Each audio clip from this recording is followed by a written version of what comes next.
Terima kasih untuk yang telah mengklik video ini. Kali ini kita akan membahas seputar dunia pendidikan, yaitu dunia perkuliahan utamanya tentang jurusan kependidikan, yaitu mengenai penelitian pengembangan dalam pendidikan atau Research and Development dalam kurung R&D.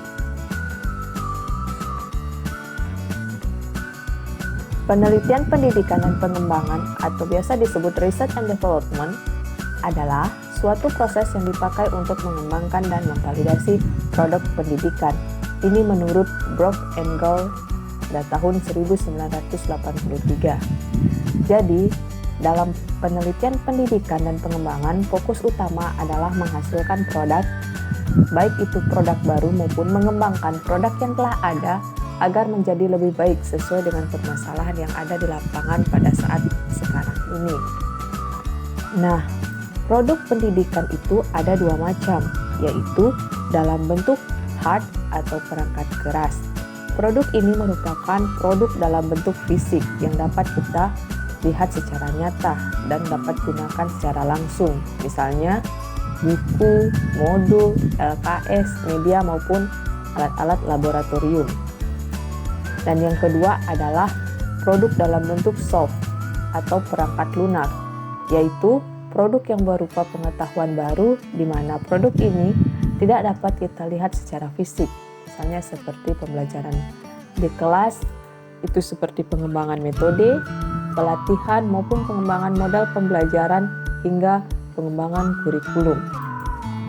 Penelitian pengembangan ini merupakan penelitian yang berupaya untuk menghubungkan kesenjangan antara peneliti dasar dan penelitian terapan, di mana penelitian dasar menghasilkan ilmu baru, sedangkan penelitian terapan menerapkan ilmu-ilmu baru.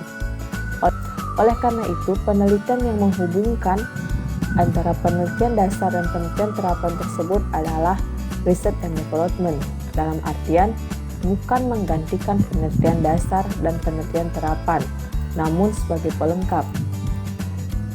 Metode dalam penelitian pengembangan atau R&D ada tiga, yaitu deskriptif, evaluatif, dan eksperimental. Metode deskriptif ini bertujuan untuk mengetahui kondisi produk pendidikan yang ada di lapangan ataupun membuat produk baru sesuai dengan permasalahan yang ada di lapangan, yang tentunya harus disesuaikan dengan kondisi pengguna dan kondisi pendukung seperti misalnya biaya dan ketersediaan alat-alat. Metode evaluatif yaitu mengevaluasi proses uji coba pengembangan produk di mana jika terdapat kekurangan dapat dilakukan perbaikan-perbaikan.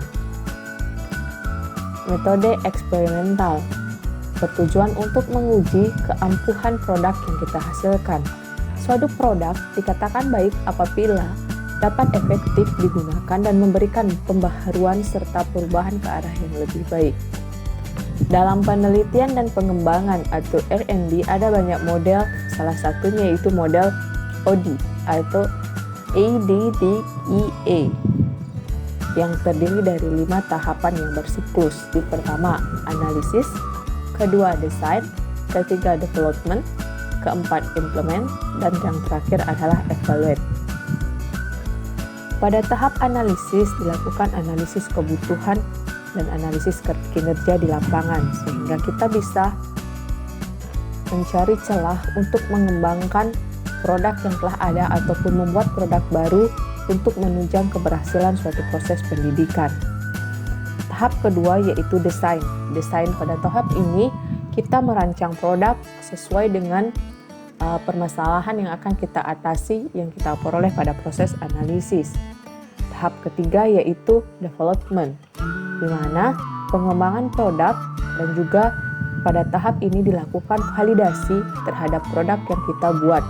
Validasi ini dilakukan oleh para ahli-ahli yang berkompeten sesuai dengan bidang yang kita kembangkan.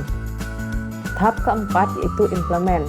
Implement di sini adalah uji coba produk baik secara skala kecil maupun skala besar. Nah, dari proses uji coba ini kita akan mendapat revisi-revisi atau perubahan-perubahan untuk memperbaiki produk yang kita hasilkan menjadi lebih efektif. Dan tahap terakhir adalah evaluate atau evaluasi produk.